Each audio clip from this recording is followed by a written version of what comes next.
Ukraine holds its lines and will never surrender.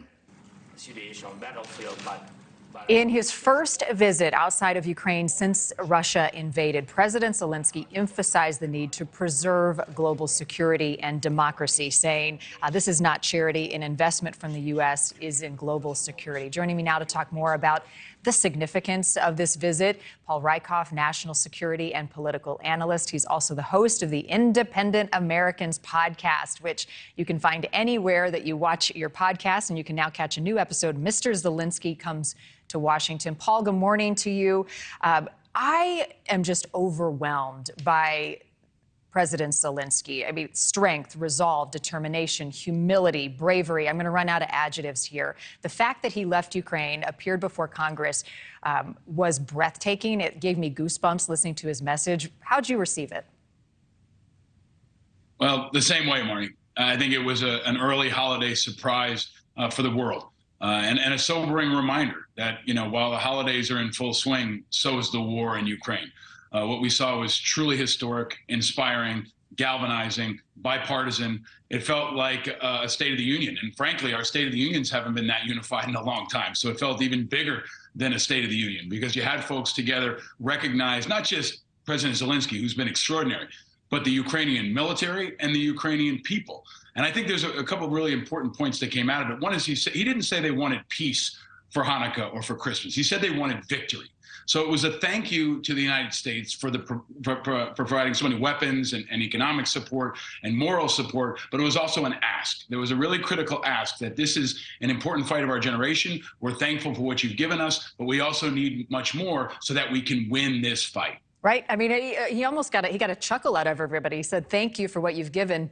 It's not enough. I need more. He said, you send me money. It will speed up our victory. So this is where the rubber hits the road.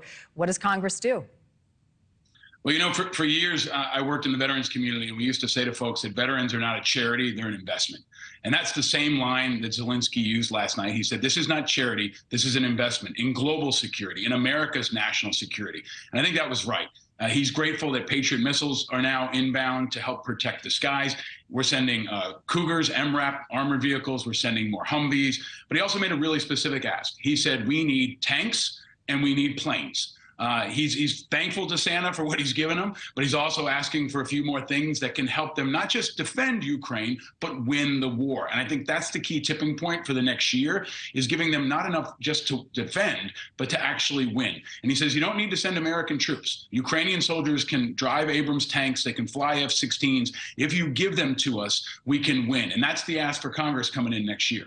Is there any question, that this is a proxy war? The United States is involved. You've got these two world leaders sitting side by side. We continue to send billions of dollars. We'll continue to send more. How Russia perceives this? I think it is. I think it's a global fight for freedom. It's NATO's fight. But there's also a component of this that impacts our national security that I think's been underreported. Ukraine has taken out roughly half of the Russian military capability. They are destroying Russian tanks, they are destroying Russian planes, and every one of them is a plane or a tank that could be one day used against America. So we're spending only about 5% of our overall defense budget, and we've helped Ukraine take out half the Russian military. And I think with Putin in charge, that's good for Ukraine, that's good for NATO, that's good for the world. The more we can do to weaken Russia, the stronger America's national security will be. And we're doing it without putting American boots on the ground. That's critical here. We're sending them the best of our weapons, we're testing our weapons, and we need to send things that are very basic sometimes too, like artillery shells. They actually don't have enough artillery shells for this prolonged artillery fight, and we're going to need to ramp up our domestic production and our military industrial complex to be able to sustain that fight and help them not just defend, but to win.